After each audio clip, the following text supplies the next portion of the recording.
E aí, pessoal, tudo 12 por 8, Rafis mais uma vez aqui na área. Vamos dando continuidade aos trabalhos. Sei que estou atrasado, peço desculpas. É um relatório tardio do TEP 11, relatório de junho, mas vamos direto para o relatório para a gente não perder muito tempo. Porque assim que sair esse vídeo aqui, provavelmente vai ter saído o relatório de agosto. Então, em breve já vai sair o próximo vídeo também. Mas vamos para o relatório. Relatório de junho. Como a gente já viu, deixo aqui sempre em cima no card, né? O TEP é um fundo de lajes que recentemente ele fez uma mudança no regulamento para poder comprar outras coisas também, ali, renda urbana, galpões, mas que permanece sendo um fundo de lajes hoje, que qual é a parada, né, do fundo? Ele comprar imóveis de classificação B ali, ou um A bem deteriorado, e fazer tudo que precisa de transformação e melhorias ali, de forma que use esse potencial do imóvel para agregar valor, tanto no aluguel quanto nas receitas periféricas, né? Acrescentando, sei lá, um café, um lava-jato, um mercadinho, qualquer coisa que agregue no valor do aluguel para distribuição dos cotistas, né? O fundo fechou aí junho a 84,46 de preço, né? O patrimonial está 97, a gente vê esse desconto de 13% ali, o PVP está 0,87, o fundo está com 411 milhões de patrimonial, ainda é um fundo pequeno, que está com uma dificuldade aí de crescer, né, por conta do cenário macro e tudo mais, mas dentro dos imóveis que ele já tem, eles estão se movimentando bem. O valor por mercado, o valor de mercado por metro quadrado, comprando os imóveis pelo fundo, está aqui na casa de 9 mil por metro quadrado, o que é muito bom, porque construir novamente esses imóveis no mesmo lugar com os custos de construção de hoje, que é o que é chamado de custo de reposição, estaria ali na casa de uns 22, 23 mil reais. Então você está comprando com baita desconto comprar esses imóveis dentro do fundo, né? 38 mil metros quadrados, como eu disse, não é um fundo grande. A gente vai ver fundos no Bahia como o JSRE, que tem 122 mil metros quadrados, né? Então são fundos bem maiores, aqui não é um fundo tão grande. Pagou 1,10 em junho, mas não é o recorrente do fundo. A gente vai ver mais para frente. Tá com uma vacânciazinha financeira ali relacionada a. A gente pode ver aqui na nota 7, ó, as carências e descontos dos contratos. E com prazo médio de contrato de 6 anos, né? Isso aqui veio diminuindo por conta do. Que tem um imóvel que ele está bem perto de vencer mesmo. Aí esse valor veio diminuindo mais rápido. Taxa de gestão entre 9% e 1%. É por causa daquelas classificações, né? Do patrimônio líquido e a taxa de gestão. Quando o fundo passar, acho que é de 800 milhões, se eu não me engano, de patrimônio, essa taxa cai para o menor valor, de 0,90. Hoje ela está 0,95. Só que o fundo prefere colocar o intervalo ali no relatório para dizer os limites, né, mínimo e máximo. E a taxa de administração de 0,13 sem taxa de performance, o que é muito bom. Então vamos andar. Palavras do gestor, aqui é uma leitura geral, macro, mas vamos direto para os momentos do fundo, né? Que eu acho mais interessante. O fundo fecha o semestre com a maior distribuição de 2025, esse 1,10. E esse valor ele se deve a um acordo firmado no Passarelli, nesse fato relevante. Vamos ver o que foi aqui rapidamente. Do Passarelli. Foi o pagamento que estava em atraso desse centro de imagem e diagnósticos aqui, né? Depois eles conseguiram acessar esse valor judicialmente e recebeu esse valor aqui, que dá esses 7 centavos a mais, está sendo pago agora, né? Há um tempo atrás, só voltando um pouquinho, tinha essa linha aqui de aluguel em atraso, tinha um valorzinho aqui. Aí depois eles resolveram e está sendo pago agora. E para o segundo semestre, a distribuição incorpora a venda do Torre Sul, naquele fato relevante ali, que foi a loja que eles venderam do térreo e vai ter esses pagamentos parcelados aqui, receber o de agosto, né, no mês agora, e ainda tem a parcela de novembro para receber, mas eles já estão distribuindo esses 10 centavos espalhados na distribuição do semestre. Beleza. Vamos à frente. Atualizações do portfólio, né? No Passaré, eles estão fazendo a recertificação LED lá, deve manter o mesmo nível, tá na parte aqui burocrática, né, de ver o que precisa para fazer a recertificação. No Torre Sul, teve a implementação do sistema de acesso facial, mais tecnologia, né, no imóvel, que vai ser terminado aqui no finalzinho de agosto, e a regulamentação do Ele Ponto. Lembra das receitas acessórias que a gente falou? Ele quer conseguir pegar o aluguel do Ele Ponto, né? Ela já foi aprovada por essa CTLU e agora está no deferimento de outras partes burocráticas ali também para efetivamente operar e ganhar mais um aluguelzinho no Torre Sul. Vale pontuar aqui que o Passarelli e o Torre Sul são os imóveis mais maduros, né, do portfólio, então nas propostas certas, hoje já é mais possível que eles sejam vendidos, né? Seja feito caixa em cima desses dois imóveis. Assim, já não tem tanto muito mais o que fazer sobre esses dois imóveis.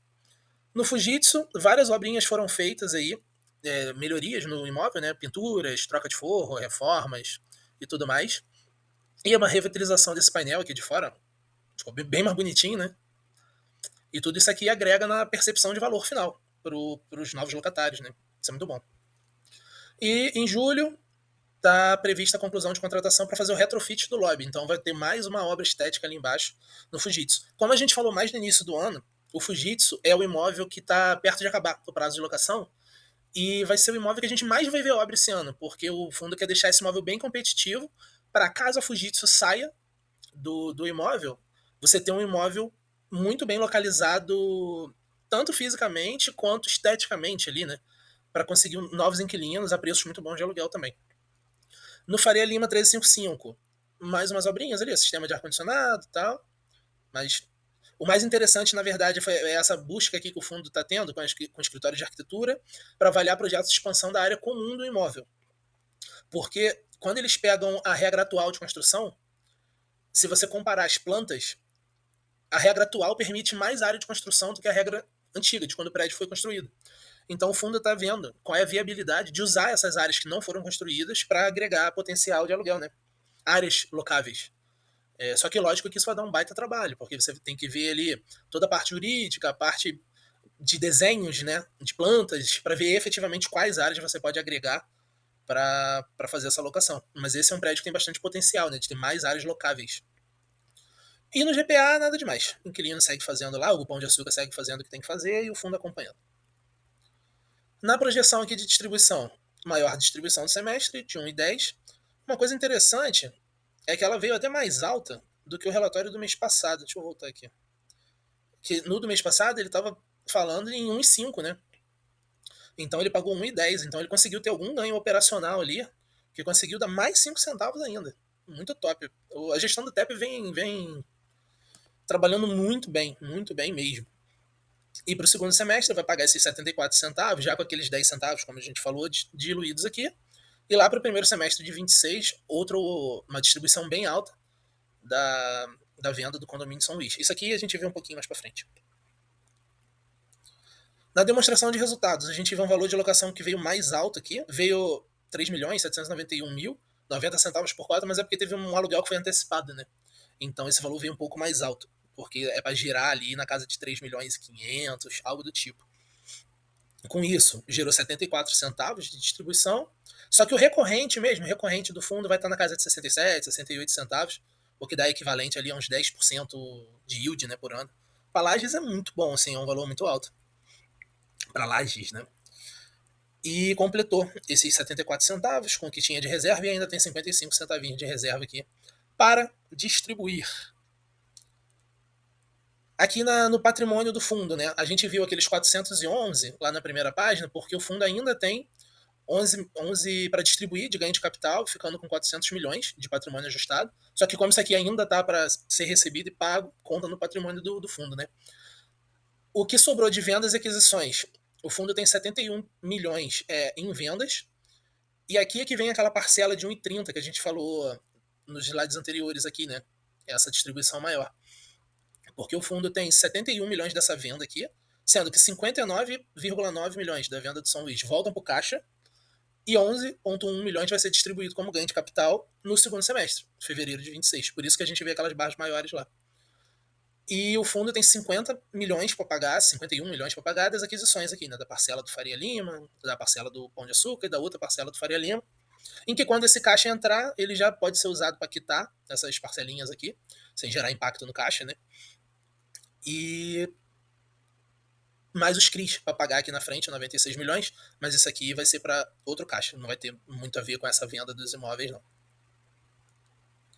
Que cai aqui. O fluxo de caixa projetado e a amortização dos CRIs, dos 96 milhões dos CRIs lá, né? A gente vê que o que tem de caixa hoje e o que tem para entrar, aqui ó, em fevereiro de 26 da venda, cobre todo o custo de amortização do até agosto de 27. Aqui, honrar integralmente seus compromissos até agosto de 27. Né? E nisso o fundo está avaliando se ele faz uma nova emissão também para gerar caixa, mas lembra que a gente falou dos ativos maduros lá em cima? Eles também avaliam poder vender esses imóveis para gerar caixa, com o mercado melhorando um pouco, né? Ou recebendo até propostas boas no mercado estressado. Mas aí tem que receber a proposta para ver. Com isso, o fundo tem aqui até agosto para pagar das amortizações, né? E é interessante porque as amortizações, elas são pagas com esse caixa, porém os juros, só para a gente lembrar, eles são pagos da própria operação, né? Da despesa financeira lá. Então o caixa vai ser realmente para pagar isso aqui, as amortizações, até agosto de 2027. Por enquanto, tudo muito tranquilo. Acho que em 2026 vai ser um ano mais estratégico em relação a fazer esse caixa para poder pagar essas coisas, porque em julho é onde começa a cobrar o primeiro CRI ali, apesar de ter caixa para pagar, vai ser interessante como o fundo vai lidar, né, com isso. Mas vamos ver. Os imóveis em si, Passarelli, Torre Sul, mais maduros, como falamos, né, os percentuais que o ativo detém. O Faria Lima é o que ele não é majoritário, então eu acredito que nas próximas aquisições venha aqui aumento de participação nesse imóvel para deixar o fundo majoritário nele, fazer coisas que ele tem que fazer, né? Tá buscando aqui a certificação nele, o único que não tem, os outros todos têm certificação. Portfólio ali de 5 imóveis. Né? Seria legal ver esse fundo captando mais imóveis para dentro, mas como o momento está bem estressado para Lages, até no cenário macro geral, né? Então tá meio complicado de ver novos imóveis ali, novas aquisições e tudo mais. Mas vamos acompanhando. Os indicadores operacionais, tudo muito bem equilibrado, o fundo ele é bem. Tem 5 imóveis, mas é bem dividido entre os imóveis, né? As receitas e tudo mais. A maior parte dos contratos PCA, muito bom. A gente vai ter vencimentos, uma maior quantidade em 2027, ali, que aí vai ter que vir contratos mesmo. Os reajustes acontecendo em 17% esse mês, mas pro segundo semestre tem pouca coisa para reajustar, assim, lá em outubro tem esses 10%, mas nada demais, o que tinha que ser reajustado já foi, e aqui foi o que a gente falou, o Fujitsu ele tá há um ano de fechar o contrato, então esse prédio aqui é onde o fundo vai trabalhar em cima mesmo, legal, para deixar o imóvel bem competitivo. E a gente tem esse pico maior aqui porque foi um contrato atípico feito com o Pão de Açúcar, né? Então, são 13 anos desse imóvel aqui. A evolução das vacâncias, eu sei lá que mês que é aqui. Já está indo para 2 anos, né, de vacância física zerada. Como a gente falou, a gestão está trabalhando muito bem nesse aspecto. A vacância financeira ainda tem ali uns descontos e carências aqui, ó, mostrados aqui embaixo.